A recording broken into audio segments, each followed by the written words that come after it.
एक बार मैं थोड़ा सा आपको और रिव्यू दे देती हूँ कि केसेस कैसे कैसे यूज़ किए जाते हैं, ठीक है। अंकल अगर वाई है रेड तो केस 1 यूज़ होता है हमेशा, और अंकल अगर ब्लैक है तो केस 2 या केस 3 में से कोई यूज़ होगा, ठीक है। और केस 3 जो है हमारा, उसमें सेम साइड अगर है पेरेंट और चाइल्ड तो केस 3 यूज़ होता है।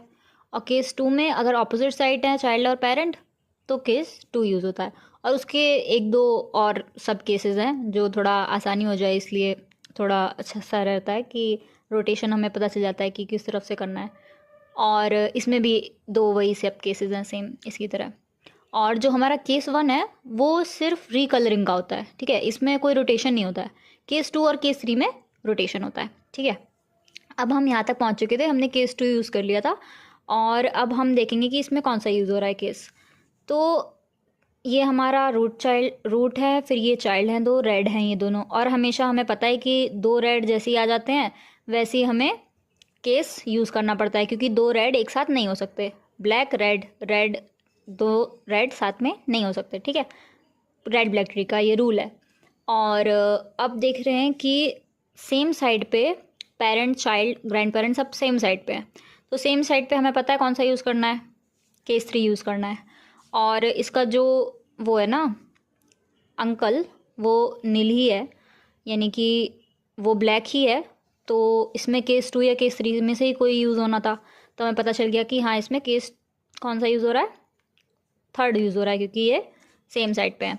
अब ये भी देख लेते हैं कि लेफ़्ट साइड में है कि राइट साइड में है। ये है हमारी लेफ़्ट साइड, ठीक है। अगर दोनों चीज़ें लेफ़्ट साइड में है तो रोटेशन कहाँ होता है, राइट साइड पे। और हमारा केस 2 जो है उसमें रोटेशन होता है पेरेंट पे।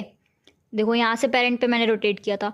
और जो केस 3 है उस पर रोटेशन होता है ग्रैंड पेरेंट पे, यानी कि जो हम एरो बनाएंगे ना वो यहाँ से रोटेट होगा, यानी कि इसको ऐसे करके रोटेट करेंगे, इसमें यहाँ से रोटेट हो रहा था, ठीक है।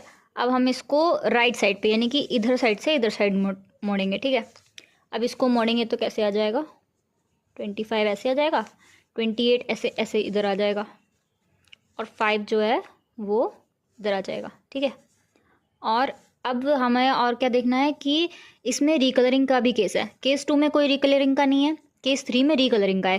केस 1 और केस 3 जो है हमारा इसमें रिकलरिंग है। अब रिकलरिंग है क्या, रिकलर पेरेंट ब्लैक और ग्रैंड पेरेंट रेड। हमारा पेरेंट कौन सा था, ये पेरेंट था, ठीक है। पेरेंट को हमें करना है ब्लैक, ठीक है, ब्लैक कर दिया। और जो ग्रैंड पेरेंट है उसको रेड करना है। हमारा ग्रैंड पेरेंट था 28, ब्लैक था, अब इसको ब्लैक की जगह रेड कर देंगे। और ये तो जो था वैसे ही रहेगा, है ना।